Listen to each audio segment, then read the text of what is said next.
പുണ്യനദിയായ പമ്പയുടെ കൈവഴിയായ കുമ്പളംതൊട്ടിലെ വെള്ളമാണ് ഉരുൾക്കുഴി സ്നാനഘട്ടമായി രൂപപ്പെടുന്നത്. വനത്തിനുള്ളിൽ നിന്ന് ഉത്ഭവിച്ച് പാറക്കെട്ടുകളിലൂടെ ഒലിച്ചിറങ്ങുന്ന അരുവിയിലെ സ്നാനം തീർത്ഥാടകർക്ക് ഏറെ പ്രിയപ്പെട്ടത്.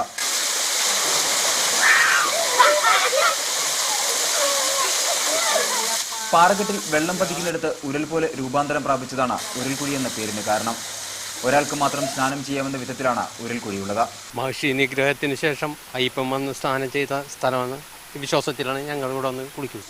മഹിഷിയെ നിഗ്രഹിച്ച ശേഷം അയ്യപ്പൻ ഇവിടെ സ്നാനം ചെയ്തുവെന്നാണ് ഐതിഹ്യം. ഇതാണ് ശബരിമല തീർത്ഥാടനത്തിൽ ഉരുൾക്കുഴിക്ക് ഇത്രയേറെ പ്രാധാന്യമുണ്ടാകാൻ കാരണം. സന്നിധാനത്തു നിന്നും 1 കിലോമീറ്റർ അകലെ വനാന്തർ ഭാഗത്താണ് ഉരുൾക്കുഴിയുള്ളത്. 18ാം പടിയോളം തന്നെ പവിത്രമായാണ് തീർത്ഥാടകർ ഉരുൾക്കുഴി തീർത്ഥത്തെയും കാണുന്നത്. അതുകൊണ്ട് തന്നെ ശബരിമലയിലെത്തുന്ന ഓരോ തീർത്ഥാടകനും ഇവിടെ എത്തി ഉരുൾക്കുഴി സ്നാനത്തിന് ശേഷം മാത്രമാണ് മടങ്ങാറ്. ക്യാമറ പേഴ്സൺ സഞ്ജു പുറ്റമ്മലിനൊപ്പം മനേഷ് മൂർത്തി, മീഡിയ 1, സന്നിധാനം.